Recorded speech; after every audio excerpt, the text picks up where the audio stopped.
আসসালামুআলাইকুম viewers, আশা করি আপনারা সবাই ভালো আছেন। আজকে আপনাদের সামনে আবার নতুন এক ফোনের রিভিউ নিয়ে আসলাম। মোটোরোলা লঞ্চ করে ফেললো তাদের মোটো জি 5G প্লাস। আজ আমি আলোচনা করব এই ফোনটি নিয়ে। সো ভিউয়ার্স, দেখতে পাচ্ছেন মোটোরোলা মোটো জি 5G প্লাস ফোনটি ভালো মন্দ এবং ফুল স্পেসিফিকেশন তুলে ধরবো।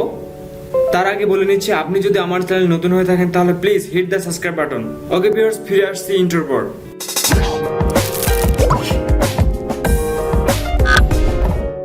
তো ফোনটির ডিজাইন নিয়ে যদি কথা বলি তাহলে বলবো ডিজাইনটা বেশ ভালো, লুকটিও বেশ গর্জিয়াস, যা আপনাকে দারুণ একটা ফিল দেবে। শুরুতে আলোচনা করবো এই ফোনটির রিভিউ নিয়ে এবং পরে আসবো বিস্তারিত আলোচনা নিয়ে। এই ফোনটিতে ডিসপ্লে হিসেবে থাকছে 6.7 ইঞ্চি এইচডি প্লাস রেজলিউশনের 21:9 রেশিও একটি ডিসপ্লে। এতে থাকছে অ্যান্ড্রয়েড 10। প্রসেসর হিসেবে থাকছে Qualcomm Snapdragon 765 octa-core processor.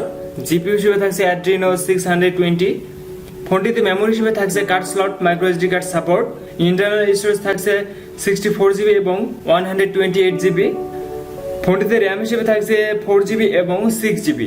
Main camera হিসেবে থাকছে 4টি ক্যামেরা এবং সেলফি ক্যামেরা হিসেবে থাকছে 2টি ক্যামেরা। এই ফোনটিতে ফিঙ্গারপ্রিন্ট পেয়ে যাচ্ছেন সাইড মাউন্টেড এবং সবশেষে ব্যাটারি থাকছে 5000 mAh এর একটি ব্যাটারি। এখন আসি বিস্তারিত নিয়ে। সো প্রথমে বিল এবং ডিজাইনের কথা বলি। এর যে বিল ডিজাইন আছে সেটা হচ্ছে প্লাস্টিকের এবং যে ডিজাইনটা আছে সেটা একদম ইউজুয়াল ডিজাইন।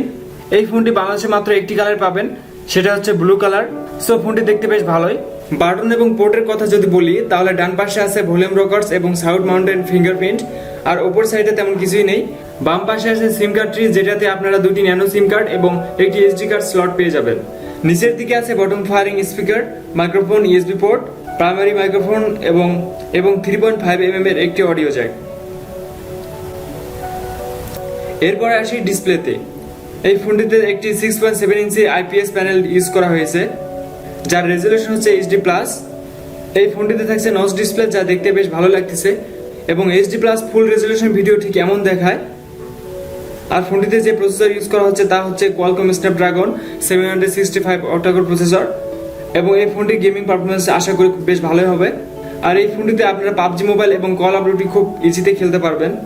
আর এই ফোনটিতে 4GB এবং 6GB র্যাম পেয়ে যাচ্ছেন এবং সাথে থাকছে 64GB এবং 128GB internal storage variant. So RAM ROM অনেক ভালো এবং এর সিস্টেম ম্যানেজমেন্ট অনেক বেটার।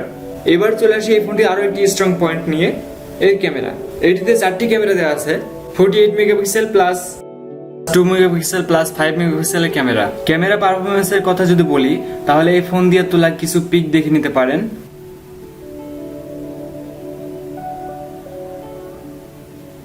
আর সেলফি ক্যামেরা হিসেবে থাকছে 32 মেগাপিক্সেল এবং 2 মেগাপিক্সেলের সেলফি ক্যামেরা দিয়ে তোলা কিছু ছবি দেখে নিতে পারেন। দেখতে পাচ্ছেন সেলফি ক্যামেরা দিয়ে তোলা পিক গুলো বেশ ভালো লাগতেছে। আর এই ফোনটির সাহায্যে আপনি 4K রেজলিউশনের ভিডিও রেকর্ডিং করতে পারবেন। সবসময় আমি বলবো সামনে ক্যামেরা এবং পিছনে ক্যামেরা ছবিগুলো বেশ ভালো ছিল। এবং চলে আসি আমরা এর ব্যাটারি নিয়ে। এর ব্যাটারি খুব স্ট্রং, 5000 mAh এর একটি ব্যাটারি, যাতে ব্যাটারি ব্যাকআপ খুব ভালো পাবেন। এছাড়া এতে থাকছে 20 ওয়াটের একটি কুইক চার্জিং সাপোর্ট, যার ফলে 40 মিনিটে চার্জ ফুল হয়ে যাবে। আর সবশেষে বলবো এর প্রাইস নিয়ে। বাংলাদেশের প্রাইস হচ্ছে 30,000 টাকা। সো এই ছিল আমাদের আজকের ভিডিও। আশা করি ভিডিওটি ভালো লেগেছে। আর যদি ভালো লেগেই থাকে তাহলে ভিডিওতে একটা লাইক দিবেন, কমেন্ট করে জানাবেন কেমন লাগলো। আপনার ফ্রেন্ডদের সাথে শেয়ার করতে একদমই ভুলবেন না। আর আমার চ্যানেলে সাবস্ক্রাইব তো মাস্ট। তো দেখা হবে পরের ভিডিওতে। সে পর্যন্ত সবাই ভালো থাকবেন, সুস্থ থাকবেন। সবাইকে অসংখ্য ধন্যবাদ।